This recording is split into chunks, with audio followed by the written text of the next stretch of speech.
אז מה קורה חברים, כאן עידו בעיר, והיום אנחנו נשחק עם חבר שלי, יונתן.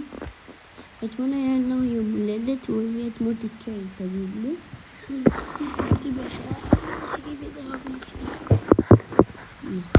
בקניון דרגוני בפורטנייט, אנחנו מנצחים את זה.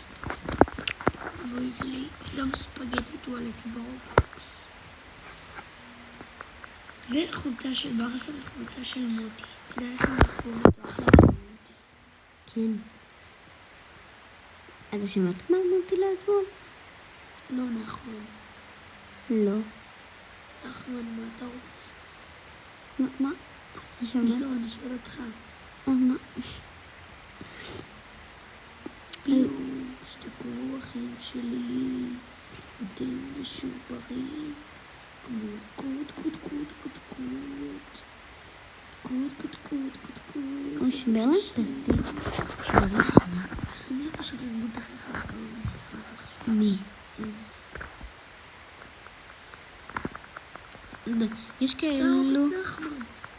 יש כאלו שאמרו שהם זה עכשיו הדמות הכי טובה במשחק. נכון, זה אולי נכון באמת. מה? כן, וכל שנה פשוט שמורות מדי. פינקס נגד הם זה אחד על אחד הכי לא אופן פינקס? פינקס אמרו איתי נגד הם, אז כאילו מה כאילו? ענק שלך עידו. סייפטי?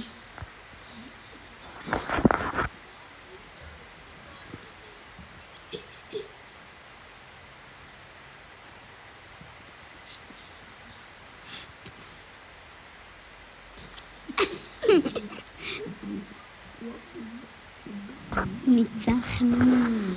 אוקיי, אז תירשמו לערוץ שלי גם בנוסף. כן. רגע אדיר.